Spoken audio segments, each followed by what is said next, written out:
Hello दोस्तों, ऐसी classes में आप सबका स्वागत है। दोस्तों, आज 16 मार्च है। आज के दिन अपने एनटीपीसी की 3 शिफ्ट्स हुई हैं, शिफ्ट 1, शिफ्ट 2, शिफ्ट 3। आज मैं आपके सामने शिफ्ट 1 का एनालिसिस लेके आया हूँ। तो चलो शुरू करते हैं। जीके के में जो अपने क्वेश्चन आए हैं उसका मैं एनालिसिस आपको करवाऊँगा। तो दोस्तों, क्या है क्वेश्चन में?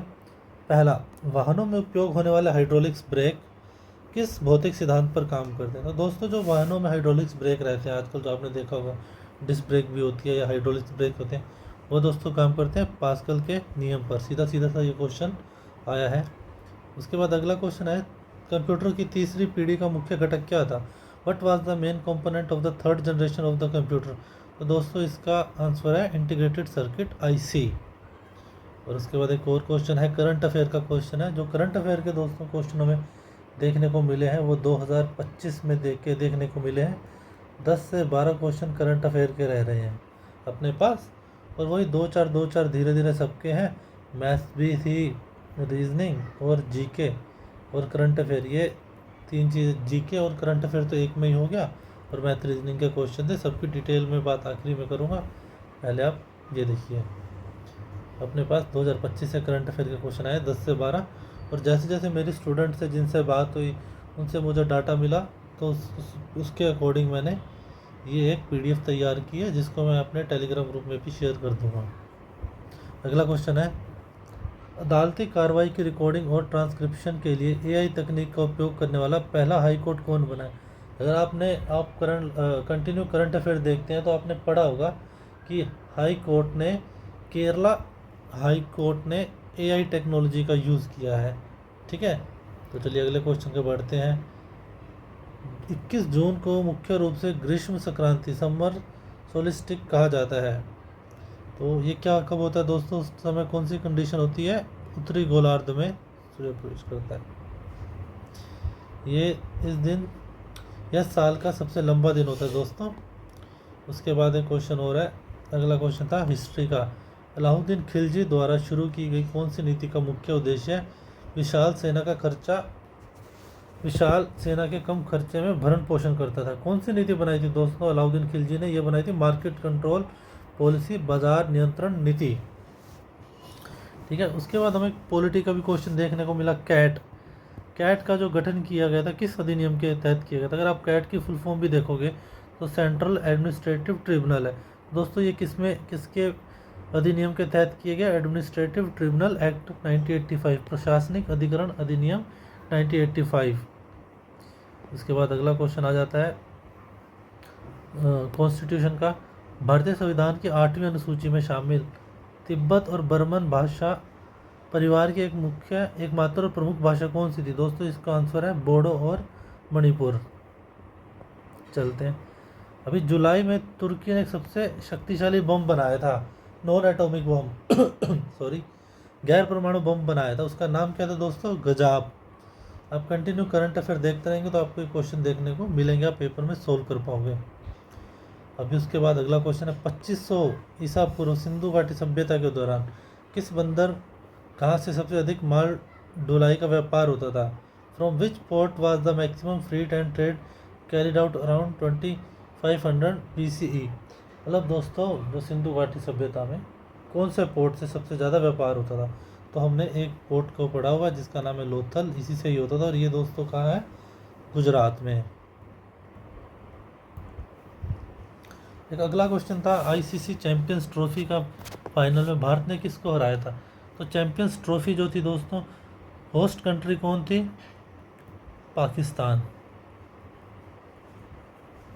और लेकिन इंडिया पाकिस्तान खेलने नहीं गया था तो इसका, और इंडिया फाइनल में पहुंचा। तो फाइनल कहाँ हुआ था? दुबई में, यूएई में। दुबई कहाँ है? यूएई में।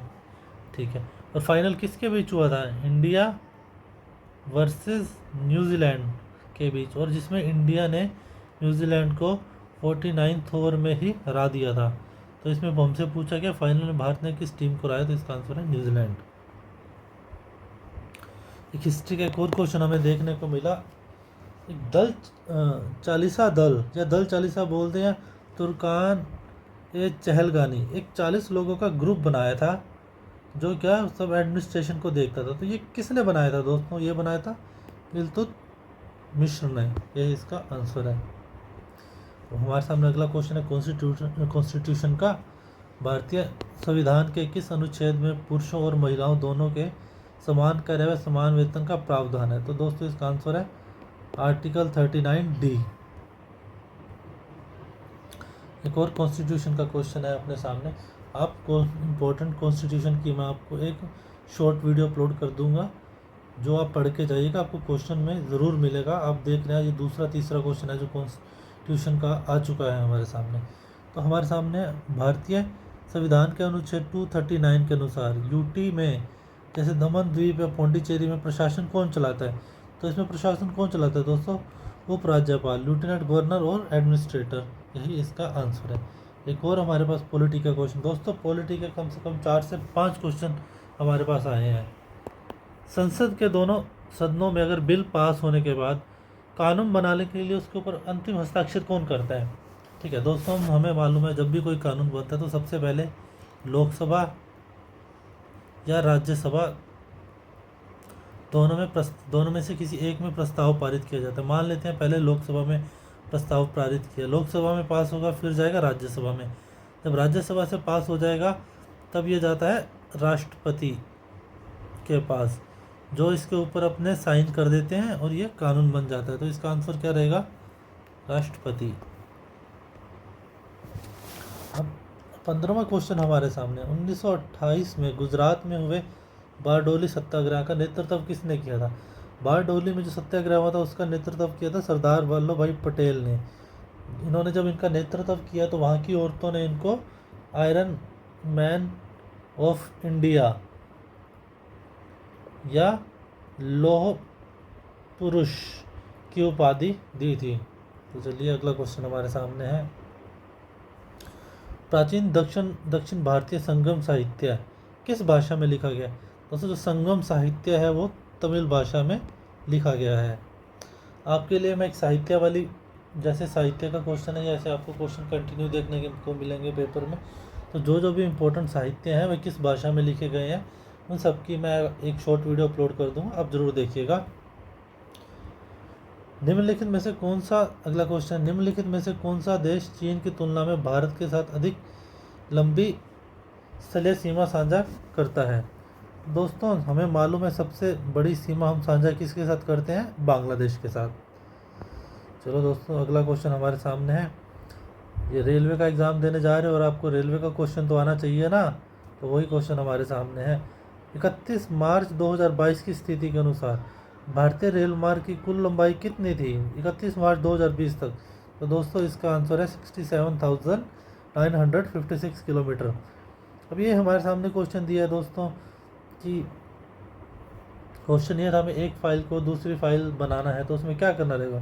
दोस्तों हम पहली फ़ाइल को खोलेंगे, उसमें कॉपी करेंगे। कॉपी कैसे करते हैं? Ctrl+C। फिर उसको नई फाइल खोल के उसमें पेस्ट करेंगे तो क्या करेंगे? Ctrl+V। तो दोस्तों ये इसका आंसर है। दोस्तों यही क्वेश्चन जो मुझे मिले, मैंने इनके एक PDF बनाया और आपके सामने प्रस्तुत की। मुझे उम्मीद है आपको अच्छा लगेगा, और जैसे जैसे मुझे और क्वेश्चन मिलते हैं मैं ज़रूर डालता रहूँगा, और आप देखते रहिएगा, जुड़े रहिए मेरे साथ, आपको ऐसे क्वेश्चन मिलते रहेंगे। धन्यवाद। आप मेरे चैनल को लाइक, शेयर और सब्सक्राइब करना ना भूलें। धन्यवाद।